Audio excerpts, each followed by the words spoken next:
Halo teman-teman, welcome to my channel, Pensilnya Pena Channel. Kali ini saya akan menceritakan mengenai burung Hoatzin. Ya, burung ini adalah burung misterius yang kata orang berbau busuk dan sering juga disebut sebagai fosil hidup.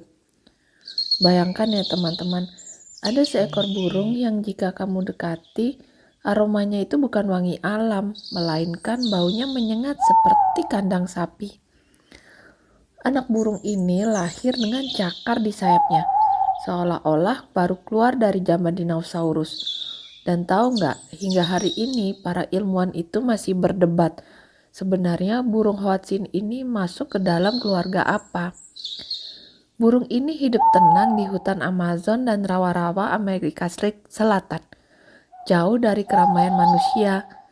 Tapi sebenarnya Hoatzin ini menyimpan misteri besar tentang evolusi burung modern. Nah, dari bau busuknya yang legendaris, sistem pencernaannya juga ala sapi, dan hingga teori yang membuat mereka terkenal sebagai fosil hidup dari masa dinosaurus. Hoatzin itu sendiri memiliki nama ilmiah Opisthocomus hoatzin. Burung ini tuh hanya ditemukan di satu wilayah di dunia. Dia ada di lembah sungai Amazon maupun rawa-rawa Venezuela di Brasil, Kolombia, dan Peru. Hoatzin ini hidup di sekitaran sungai, danau maupun rawa dengan pepohonan yang lebat. Ia jarang terbang jauh dan lebih sering melompat dari dahan ke dahan. Suku-suku asli Amazon sudah mengenal burung ini sejak ribuan tahun lalu. Namun bagi para ilmuwan barat, Hoatzin ini baru benar-benar menarik perhatian di abad ke-18 karena perilakunya yang tidak biasa. Secara sekilas, Hoatzin ini seperti burung eksotis biasa, tapi dia bertubuh sedang, berbulu coklat kemerahan, lehernya panjang serta jambul mencolok di kepala. Namun kalau teman-teman perhatikan lebih dekat ya, dadanya itu tampak membesar, posturnya canggung, dan sayapnya sedikit tidak aerodinamis ya. Karena bagian dalam tubuh Hoatzin ini dipenuhi oleh organ pencernaan yang besar. Nah, Hoatzin ini dikenal juga dengan julukan The Stingbird atau burung bau. Ya kenapa bisa begitu? Karena baunya ini bukan mitos. Akibatnya predator ini nggak mau memakan burung Hoatzin dan manusia lokal jarang memburunya. Sumber bau ini konon berasal dari proses fermentasi makanan di dalam tubuh Hoatzin. Dan yang paling terkenal, Hoatzin ini memiliki sistem pencernaan mirip sapi. Ya, ini yang membuat burung Hoatzin benar-benar berbeda dari hampir semua burung di dunia. Sebagian besar burung mencerna makanannya menggunakan ampela atau gizzard yang kuat untuk menghancurkan biji atau daging.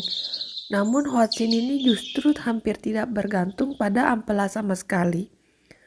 Dia adalah folivora murni, yang berarti dia memakan daun muda, tunas, kadang bunga, dan pucuk tanaman air. Nah, masalahnya daun ini adalah makanan yang sulit dicerna, juga rendah energi ya, dan penuh serat kasar.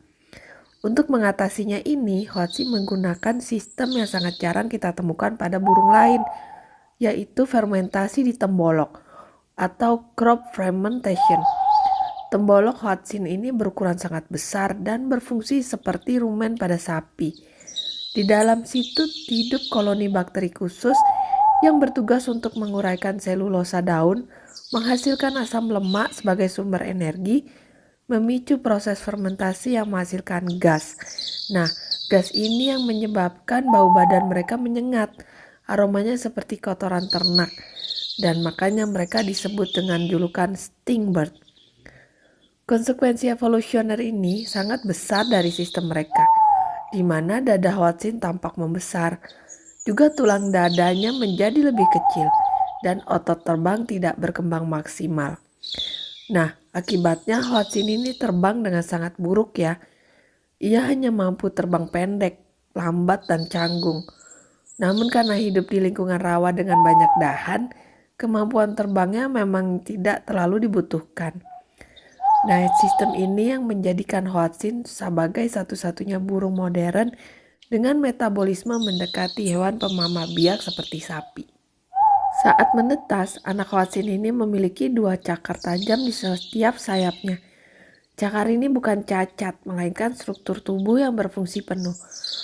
Nah, ini yang sering dikaitkan bahwa Hoatzin sebagai bagian dengan dinosaurus. Padahal fungsi utama cakar ini untuk bertahan hidup. Karena kenapa sarang Hoatzin ini seringnya berada di dahan rendah, tepian sungai, dan area rawa yang rawan predator. Jadi ketika predator seperti ular, elang maupun monyet mendekat, maka anak Hoatzin akan berlompat jatuh ke air dan berenang menjauh dari ancaman. Kemudian dia akan memanjat kembali ke pohon menggunakan cakar sayapnya. Nah, kemampuan unik ini hampir tidak dimiliki semua anak burung lain yang tidak memiliki alat pertahanan aktif. Banyak ilmuwan yang membandingkan cakar ini dengan fosil Archaeopteryx. Nah, itu apakah itu? Dia adalah burung purba dari zaman dinosaurus yang juga memiliki cakar di sayap. Namun harus diingat ya teman-teman, cakar Hoatzin ini menghilang saat dewasa. Dan struktur ini tidak berarti Hoatzin adalah dinosaurus hidup. Sebagian ilmuwan berpendapat bahwa ini adalah sisa genetik kuno yang aktif kembali, maupun adaptasi khusus akibat lingkungan hidupnya. Namun perdebatan ini masih terus berlangsung ya. Nah, sejak pertama kali diteliti, Hoatzin itu telah dipindahkan ke berbagai jenis kelompok burung. Mulai dari burung Galliformes atau mirip ayam, burung Cuculiformes, burung pemakan tumbuhan, hingga akhirnya ditempatkan dalam ordo tersendiri. Saat ini Hoatzin ini berada dalam ordo Opisthocomiformes yang artinya hanya berisi satu spesies hidup. Analisis DNA modern memberikan hasil yang membingungkan loh.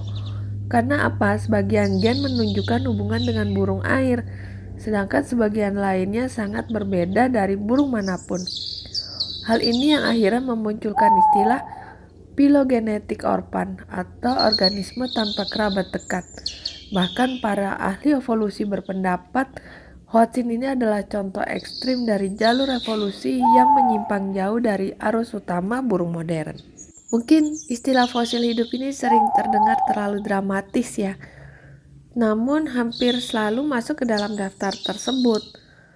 Nah, secara ilmiah, fosil hidup itu bukan berarti makhluk itu tidak berevolusi atau berasal langsung dari dinosaurus atau terjebak di masa lalu. Fosil hidup ini berarti memiliki ciri morfologi kuno, jalur evolusinya sangat lambat, dan sedikit memiliki kerabat modern. Contoh klasik fosil hidup itu yang bisa kita lihat adalah Coelacanth, Horseshoe Crab, dan Nautilus.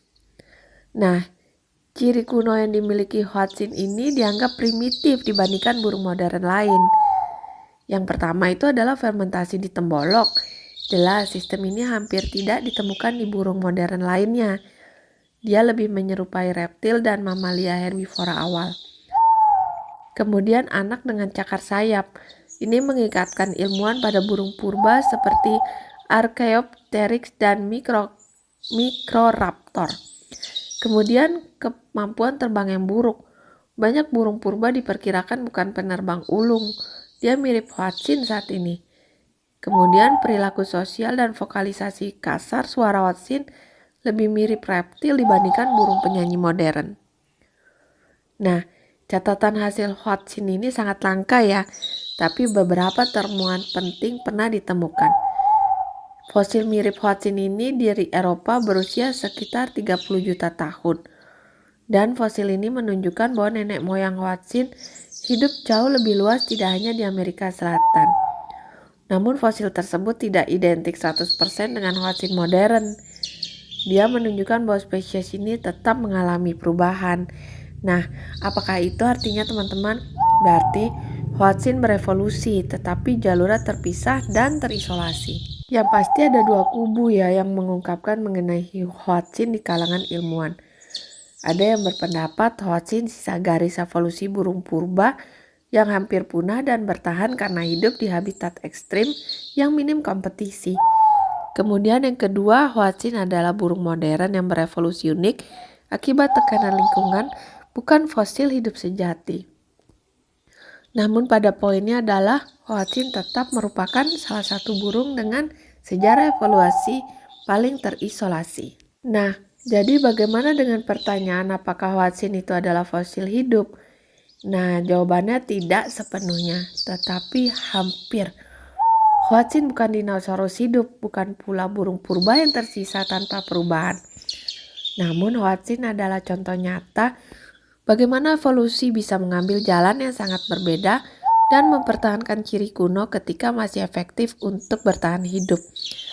Dan Hoatzin bukan peninggalan masa lalu ya, melainkan eksperimen evolusi yang berhasil. Dan eksperimen ini masih hidup, bernapas, dan berbau menyengat di hutan Amazon hingga saat ini. Nah, perlu teman-teman ingat ya, Hoatzin ini mengajarkan kita akan satu hal penting. Alam tidak selalu memilih yang tercepat, terkuat, maupun tercantik. Kadang yang bertahan hidup itu adalah yang paling aneh. Nah, demikian teman-teman pengetahuan dari saya. Mungkin teman-teman banyak yang masih bertanya ya, apakah itu Hoatzin. Semoga dapat menambah pengetahuan teman-teman semua. Sampai berjumpa lagi di ilmu pengetahuan berikutnya. Jangan lupa like and subscribe ya. Terima kasih.